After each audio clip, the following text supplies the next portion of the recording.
तो जीवन की यात्रा स्वर्ग के लिए हो, पुनर्जन्म के लिए हो या मोक्ष के लिए, इससे बहुत फर्क नहीं पड़ता। लेकिन इस बात से फर्क अवश्य ही पड़ता है कि व्यक्ति का जीवन एक ही शरीर तक सीमित नहीं होता है।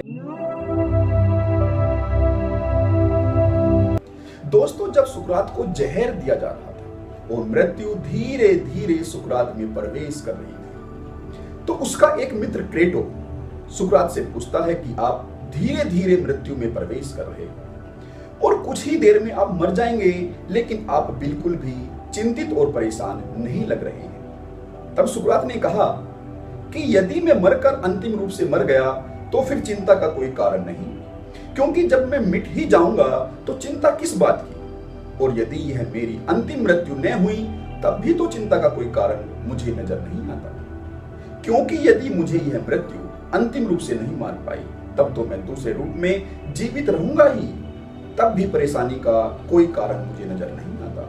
और ये दो ही संभावनाएं हैं कि या तो मैं अंतिम रूप से मर जाऊंगा या अंतिम रूप से नहीं मरूंगा। लेकिन मेरे देखिए, जैसा हम सबका जीवन है, उसमें मृत्यु अवश्य ही चिंता का विषय है, क्योंकि हम सब सुकरात की भांति मुक्ति को, मोक्ष को प्राप्त नहीं हो गए हैं। हो सकते हैं लेकिन हुए नहीं हैं।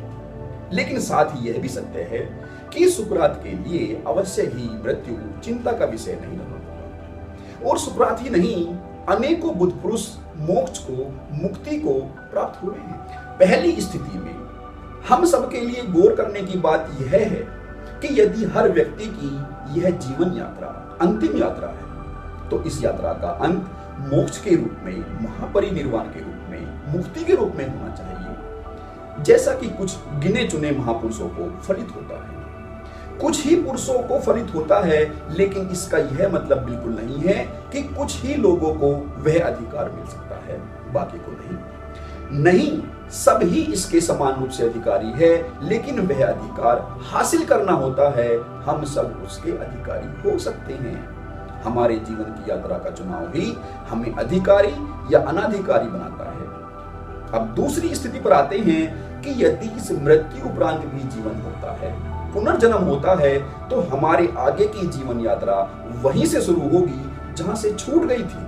हम जीवन के आखिरी क्षणों में जिस पड़ाव पर होंगे, वहीं से हमें आगे की यात्रा करनी होगी, स्वर्ग की या नरक की। और जीवन के जिस पड़ाव पर हम आज हैं, वहीं से हमें अपने जीवन के अंतिम क्षणों तक की यात्रा तय करनी है। और यदि यह जीवन की यात्रा समृद्धि पूर्वक होगी, और यह समृद्धि आत्मिक एवं भौतिक दोनों स्तरों पर होनी चाहिए, तभी तो हमारे इस जन्म के साथ ही अगले जन्म की भी यात्रा समृद्ध होगी, मंगलमय होगी, शुभ होगी। साथ ही इसका यह अर्थ नहीं है कि हम अपना पूरा ध्यान मृत्यु पर लगा दें।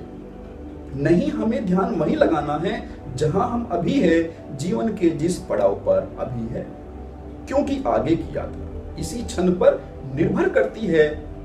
तो जीवन का यह पड़ाव जहां भी हम अभी है बहुत ही महत्वपूर्ण है, जिसका बहुत ही सावधानी से ख्याल रखा जाना चाहिए।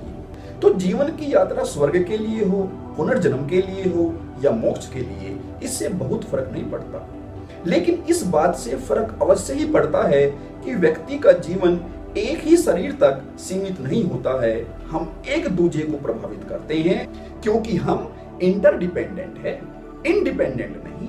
और यह जीवन पुनर्जन्म ही नहीं, अपितु एक साथ अनेक जन्मों के रूप में विस्तार पाता जाता है। और इस विस्तार पाते जाने के कारण हम सबकी रेस्पॉन्सिबिलिटी बढ़ती जाती है, क्योंकि यह विस्तार हम में से हर एक से हो रहा है। और यह विस्तार वही दिशा ग्रहण करेगा जो दिशा हमने पकड़ी हुई है। दोस्तों, मेरा सभी में व्याप्त जीवन को प्रणाम और आपका मेरे साथ बने रहने के लिए धन्यवाद। जय श्री